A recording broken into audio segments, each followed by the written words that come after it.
Swedenborg wrote that one of the great tasks in life is regeneration, or the formation of a new, wise, altruistic mind. So a new mind needs new ideas. And this time it's the benefits of thinking impersonally. Now that might seem a little cold at first, but it's not about distancing yourself from people or being uncaring. Actually, there are times when it can be more loving to think of situations not in terms of people, but in terms of things.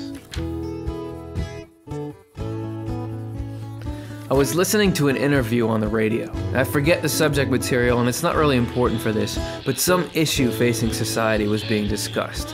And they introduced the guest. Here's Dr. Somebody, director of the Institute for whatever. Now, as they launched into the topic, I found my mind lingering. Not on the subject of the show, but I was thinking about Dr. Somebody.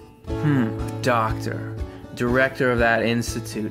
Is their life better than mine?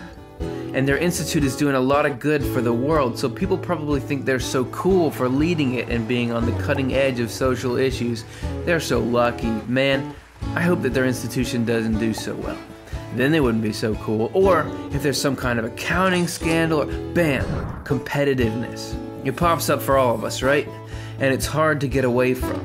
Luckily, though, today I had my handy tool. I mean, look at it. I'm making this situation about people. I'm taking this discussion about benefiting the common good and making it about how it affects Dr. Somebody and me.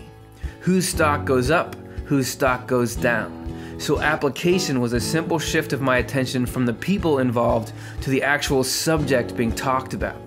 I started to think about the cause being discussed. I thought about what it would be like for people receiving the aid they were bringing, and how good it would feel, and about the greater impact on society. The whole feel of everything changed for me quickly.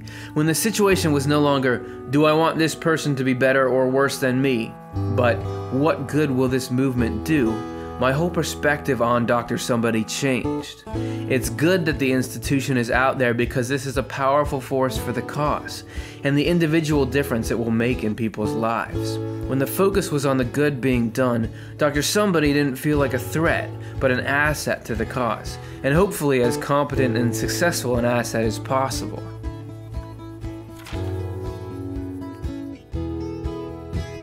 I was on the grounds of a place.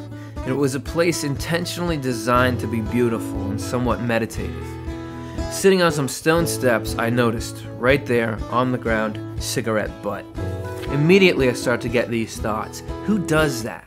What kind of person just leaves trash in a place like this? What a self-centered, unaware person. But there, that word. I'm thinking of this in the wrong terms. Really? Based on this one piece of evidence, I'm trying to evaluate this whole person.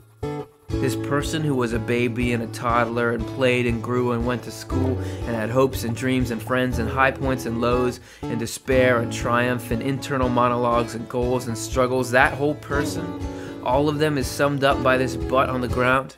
No, this cigarette butt is not the product of a person. It's the product of a mindset. Even worst case scenario, this person was here. They knew they were leaving their trash here and had no good reason to do it. What pulled the trigger was a state of laziness, a state that crept up on that person's mind and got them to act. That's what's causing the harm and what's bothering me here.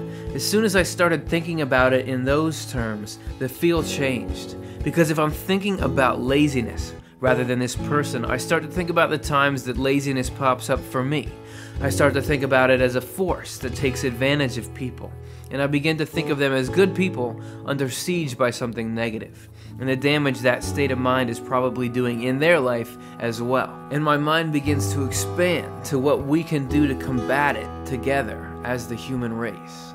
Swedenborg wrote that this shift in thinking away from people and towards qualities and goals actually expands and frees up our thinking, makes us less judgmental, more helpful, and is an essential part of a higher mindset. Now, of course, there are plenty of times when we need to think about specific people who are close to us or are involved in our lives. But I think the idea is that we generally go too far in that direction, too much thinking personally.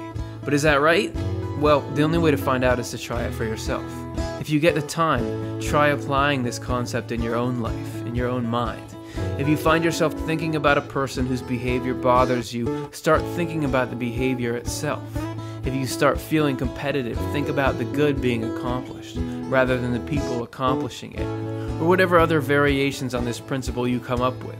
I bet there are a lot of cool angles on this I haven't thought of. Or maybe you find ways that you don't feel like it helps. It's all useful data. If you want to do a little research into the material I got this from, click this link. It will take you to a page with excerpts from Swedenborg's works where he discusses this concept. So cool. I'm looking forward to hearing what you find.